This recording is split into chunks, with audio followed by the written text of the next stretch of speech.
In this preview, we are introducing the second fashion model of the Samsung that comes under the Giorgio Armani brand this time.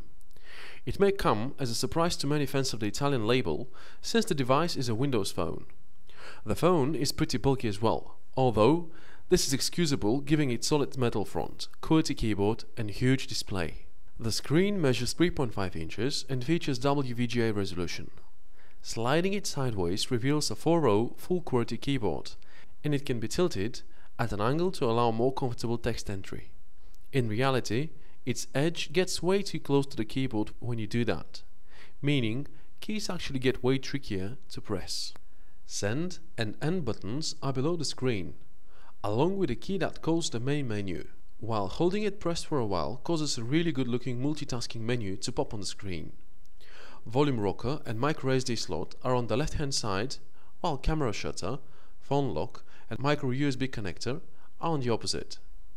There is a button on top to the device that switches phone between daily and business mode. A fancy looking pattern takes up the whole back side of the Giorgio Armani, although surface is completely flat. As a whole, the overall look of the phone makes for quite an eye-catcher in a rather exaggerated, though dry way. As we mentioned already, the phone runs Windows Mobile, but Samsung seems to have polished the customization pack enough, so ordinary customers will find it really easy to use.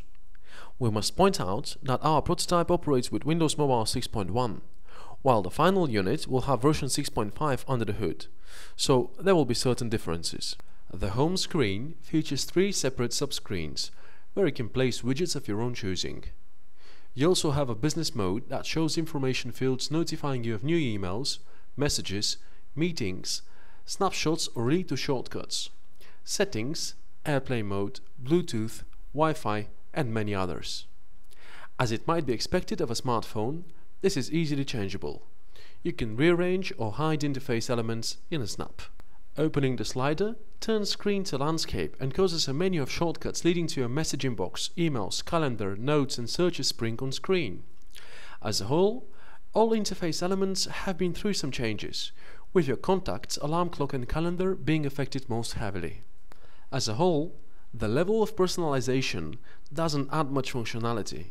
It rather, well, simply changes background color to black and makes icons appear larger, so they are easier to press with your fingers. The phone sports a 5-megapixel autofocus camera with built-in flash and offers reach functionality. You can capture video at VGA resolution, and there is the option to shoot in slow motion, unfortunately at QVGA resolution only. Aside from being a capable smartphone, the Samsung Giorgio Armani is a capable multimedia device as well. Its touch player unifies all audio and video content in one place and can be operated in both landscape and portrait mode. Album art is large and the row of letters below allows content filtering. Videos are shot in huge preview frames and each of them casts really nicely looking reflection downwards. Not last, you also have the intriguing option to change playback speed, and it's a good thing DivX and XVID coded videos are played without any issues.